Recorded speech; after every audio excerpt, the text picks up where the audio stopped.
Hello everyone, I am Assistant Professor Pragati Shetty from Department of Microbiology, KJ Somaiya College. In this online lecture, we will study the next method of the plant disease controls. Okay, so in the last online lecture, we have studied the biological control method, that is with incorporation of the fungal cultures and the bacterial cultures, right? So in this one, we will study about the how we can control the disease and the infections in the plants with the help of the mycoviruses. Okay, now what are the mycoviruses? Mycovirus are the viruses that infect the fungi. Okay, that is why the name called as the mycovirus, which means the fungal virus.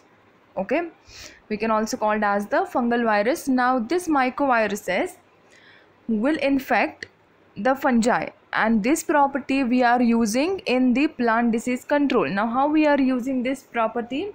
Now because for example a fungi is infecting a plant, okay, and then we will incorporate this virus, we can call it mycovirus. So mycovirus will infect fungi, right? Then fungi will be dead. We can say the pathogen for the plant will be then dead, and that is why the plant will be then prevented or protected from this type of the infection. So this phenomena, this principle is used in this plant disease control methods, right? Now we will first see the first report of the mycoviruses was in the La France disease, okay, or that can called as the watery strip disease, which was reported by the M. Hollings in the 1940. So it was discovered in the 1940. That is the first reported case of the mycovirus. Okay. Then after this, we will see some very important general characteristic, the etiology of this mycoviruses. Okay, structural characteristic. Now these are the double-stranded RNA molecule. Okay, double-stranded RNA linear genome. Okay, in the linear genome, and that can be classified under the families with including Chrysoviridae, Endorannviridae, then Megabirenarviridae, Quadriviridae, okay, Quadriviridae, then the Partitiviridae, Rioviridae, and then the last one is the Totiviridae. So these are the families, okay, of this mycoviruses. The genome is double-stranded single linear RNA genome. Okay. Now we know that the genetic material or the genome or DNA, RNAs can be the positive sense and the negative sense. Okay, what means positive sense? Positive sense means a genome or the strand, okay, we can say the RNA strand if we are saying the positive sense RNA. So that RNA will be responsible for translating the proteins. Okay, the information that is present on that strand will help to translate the proteins, whereas in the negative sense strands, that cannot be translated into the proteins. Okay, we can call it as the antisense and the antisense strands, we can also call it as like this. Okay, so in this case, if the viruses are having the linear positive sense single stranded RNAs families, then that families are named as the Barnaviridae, Gamma Flexiviridae, Hypoviridae, and the Narnaviridae. These are the family names. These are the families of the mycoviruses whose genome is having the single-stranded positively sense RNA, right? Then after this, you can see here in the picture, okay, there is the names of the family given, okay, and the structure, okay, whether it is singular or it is having two rings, four rings, okay, like that. it is the structure of this virus depending upon the particular family. Then ranging, the size of this virus will range most commonly from the 25 to 50 nanometers in the diameter, and particle weight from 6 to 13, 6 into 10 raised to 6 daltons to the 13 into 10 raised to 6 daltons. Okay, so this is the weight of the virus, a single viral particle, and the genome, or we can say the diameter of this virus, is the 25 to 50 nanometers, right?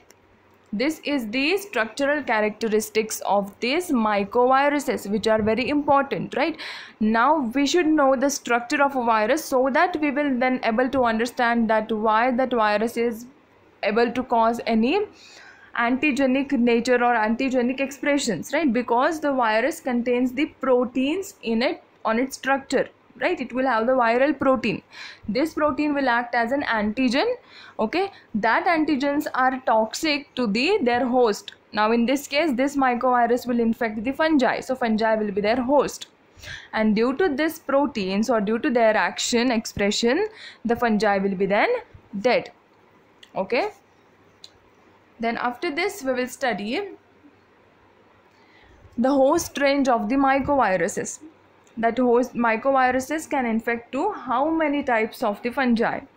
All right, then as we know, the fungi are basically classified into 4 to 5 phylums. Okay, and in that also the major or the most prevalent dominant phylums are the Chytridiomycota, okay, mycota, then the Zygomycota, Ascomycota, and the Basidiomycota. Now this whole complete 4 families or 4 phylum of the fungi, okay, this can get infected by this mycovirus. So we can say they have the very wide and very broad host range, right? Because they almost infecting every fungi, because the 4 phyla they are infecting, so we can say that the mycoviruses are able to infect most of the fungi, right? Then after this, now we will see the symptoms associated with the mycovirus infection. Okay, now if a mycovirus has been infected, okay, the mycovirus infect a particular fungi, then what will be the symptoms? Okay, then that we will study now. So first, the cryptic or the latent infection can be present, and some viruses can alter the phenotype of the infected fungi. Okay, so these are the various phenomena or various properties of these viruses which will result after the infection with their host. Okay, as we know, every microorganism or every pathogen will act on its own way and will result or will cause damage to the certain cell with producing certain visual effects most commonly. In this case also, there are the mycoviruses who will cause the phenotypic changes. Okay, what are the phenotypic changes? The structural characteristics or the colony characteristic, the structure. Okay, now you can see in this picture, okay, here are the species of the fungi. Okay, fungus is there, and in that fungi now we have incorporated the infected with the mycovirus. You can see there on the right hand side both the rows, okay, that are for the infected with the type 1 and the type 3.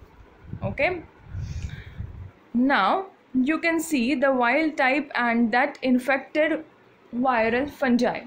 So we can observe the phenotypic changes, right? Because it has changed the structural characteristic, the colony characteristic we used to say, right, for that infected fungi. Okay, so this can be a symptom. This can be a symptom, or we can say positive identification that this fungi has got infected with the mycoviruses, right? Then some mycoviruses families are connected. Okay, that means the hypovirulence they will show, or they can show a killer phenomena in their host, that we will see now. Okay, so these are the ways by which the viruses show a positive reaction onto its host, that is onto the fungi, right?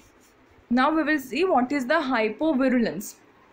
Okay, yes, so you can see in this slide, the fungal virus infection interactions and the disease management. All right, now this group can be classified into the three types. First is the hypovirulence, then the killer yeast mechanism, and the thermal tolerance of the fungal host plant. Okay, so these are the mechanisms by which the mycovirus act on the fungi. First, hypovirulence. Now what is the hypo? Hypo means the less, okay, the minimum. Okay, and the virulence, when we can say the virulence as the antigenicity, right? Then it will reduce down the virulence of the fungi. Okay, the mycovirus will reduce down the pathogenicity of the fungi on that plant. Therefore, ultimately what it is doing, it is protecting the plant from getting that infection, fungal infection, right? So this is one mechanism called as the hypovirulence. This is exactly opposite of the hypervirulence. What is hyper? It is the excess, it is very maximum, we can say. Okay, and hypo is complete opposite. Hypo means the very minimum or less. So it will reduce down the virulence of this pathogenic fungi. Now second one, the killer yeast. Okay, the killer yeast mechanism. So it can kill the fungi directly. So in this case, there is no chance for causing the infection by the fungi, right?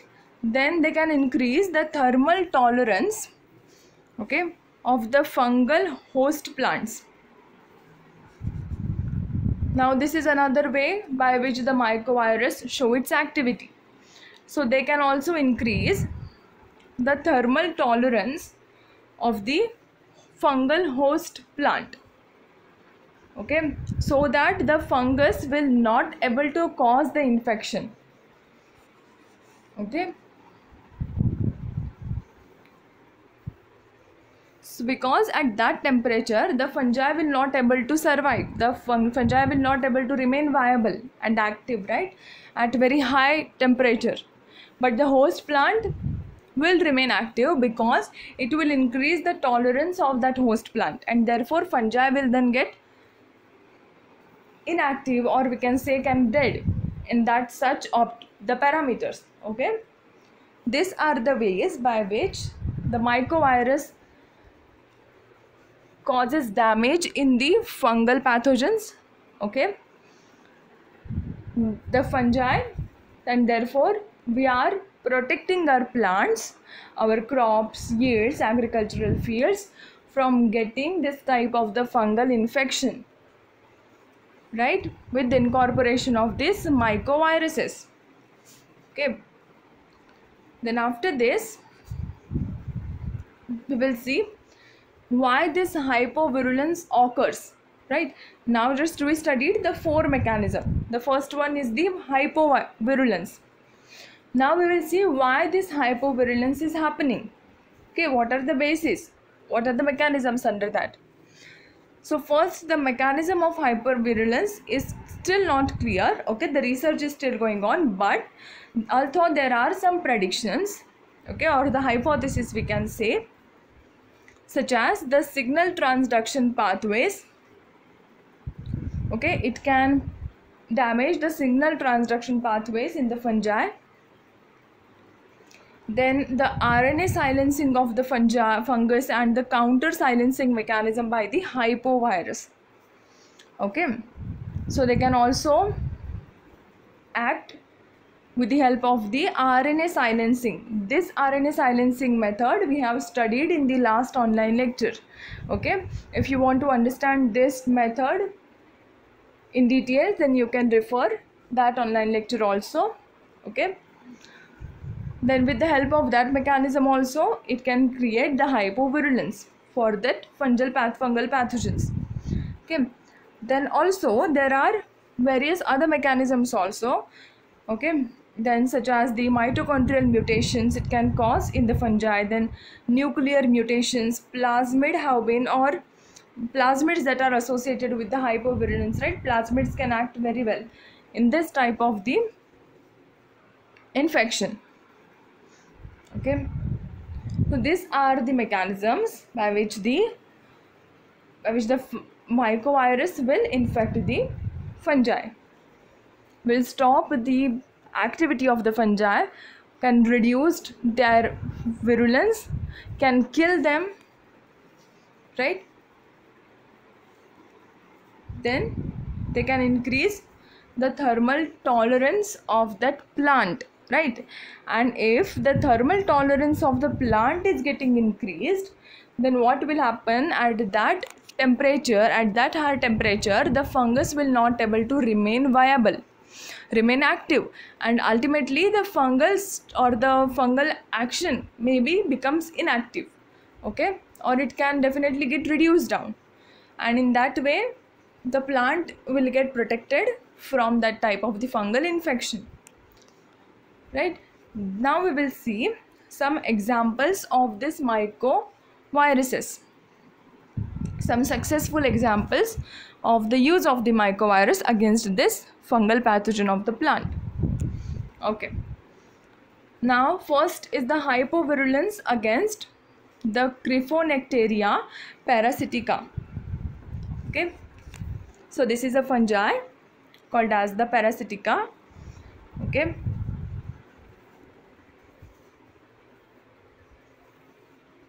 Now the 4 species of the hypovirus have been described against this, okay.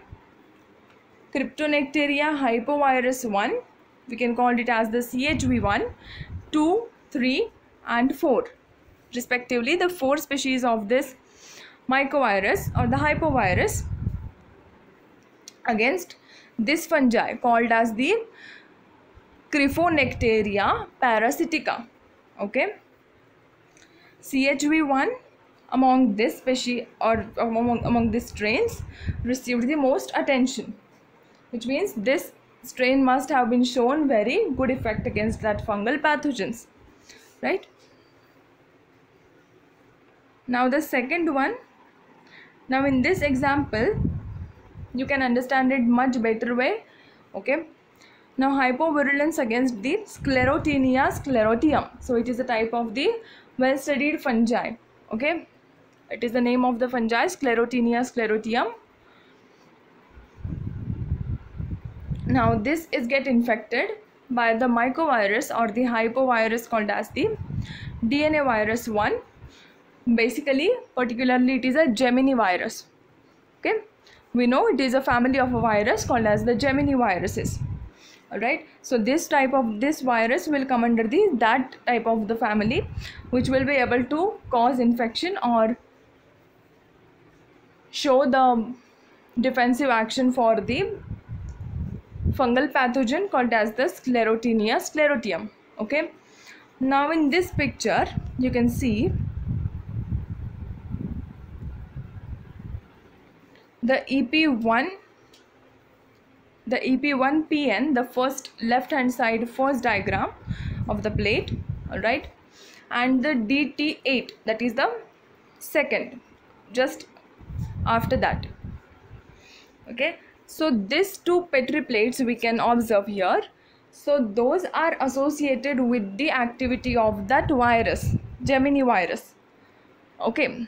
Now what they did in this experiment, they have just obtained that fungi, okay, Sclerotinia fungi, and then they have cultured it with they have inoculated the virus also, okay, in that fungal growth. Now what virus will do? Virus will kill that fungi, right? Virus will reduce down the activity, okay. So now you can see the similar effect they have incorporated in the practical plants also, alright. They have incorporated this virus in the plants, and therefore you can see the EP1PN and the DT8 named plants are healthy as compared to the other two plants. Why? Because these plants are having this virus with it. Okay, they have incorporated with the mixture, or with the, we can say, the solution of this virus, and therefore this virus are now present in the plant to protect them against this fungi. Therefore they will remain the healthy. Okay, they will remain like this only. Now whereas, as you can see, the other two, the right hand side two, those are not treated with any virus. Okay, they are the virus free strain. You can see at the below the diagram the DT8VF and the EP1PNA 361. Okay, this is the strains. Now these are the virus free strains, so they have not inoculated or introduced any virus into this fungi. Fungi is same. Okay, the fungal pathogen is Sclerotinia only. What is the difference? In the first two, they have introduced the virus in it, so that the virus is acting on that fungi, and then plant is getting protection against that fungal pathogen, right? Now you can see the plant that is picturized just below that petri plates of the other two strains. So now in that we can see the plants are getting damaged, right, due to that fungal infection. So this is the very good example of using the mycoviruses against the fungal pathogen of the plant and protecting the plants from this type of the fungi, right? In this also, this virus will act on the mechanism. They use the mechanism of the hypovirulence. Okay, they will reduce down the activity. They will reduce down the virulence of that antigenicity of that fungal infection. Okay, now after this, another example we will see. Okay, now in this case, the fungus pathogen or the fungal pathogen is called as the Fusarium graminearum. Okay, graminearum. So it is the name of the fungal pathogen.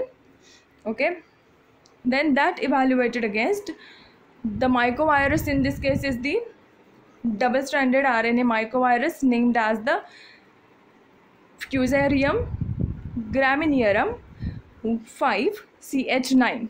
Okay, so this is a strain of the virus against this particular fungi. This results, now they have protected the plant, basically the wheat plant and the maize plant, okay, from this fungal pathogens. Okay, now this result demonstrated that the mycovirus FGVCH9 is associated with the hypovirulence of the Fusarium species. Okay, so these are the successful experiments, successful studies, okay, studies of this mycovirus application in the practical field, okay, into the plants. Then next one we will see the Botrytis species, that is the name of the fungus, and the mycovirus is the Botrytis virus. So this virus will act against this species and it will protect the raspberry and the strawberry, the plants like this, from getting the grey mold disease. Okay, so you can see there the color of that strawberry, the damaged strawberry, we can see is a very grayish, dark grey color. So the disease named called as the grey mold disease. Okay, now if we incorporate this Botrytis virus into that plant, then what will happen? Then plant get protection against this disease from that fungal pathogen Botrytis fungi, right? This is another example of the use of the mycovirus against the fungal plant pathogen, right? Now in this online lecture we have studied the method of the plant disease control. Under that we have studied the use of the mycoviruses in the plant disease control. In that we have studied first the what are the mycoviruses, right? Then we studied the structural properties of the mycoviruses, important properties, the genome, right? The mycoviruses are having double-stranded RNA genome, okay, linear double-stranded RNA genome. Then after that we studied the mechanisms, right? The mechanism used by the mycoviruses to infect this fungal pathogen, to this fungi. Then we studied what is the host range. Okay, now we can say mycoviruses are very much effective and very much pathogenic for most of the fungi, okay, because it can infect the whole 4 phylum of the fungi. Then we studied the mechanisms, hypovirulence, then the killer yeast and the induced thermal activity, okay, thermal tolerance in the host plant. Then we studied the examples of the mycovirus, the successful examples of the use of the mycovirus against these fungal pathogens, right? I hope you understood this online lecture. If you have any doubt regarding this, please ask in the comment section. Thank you for watching.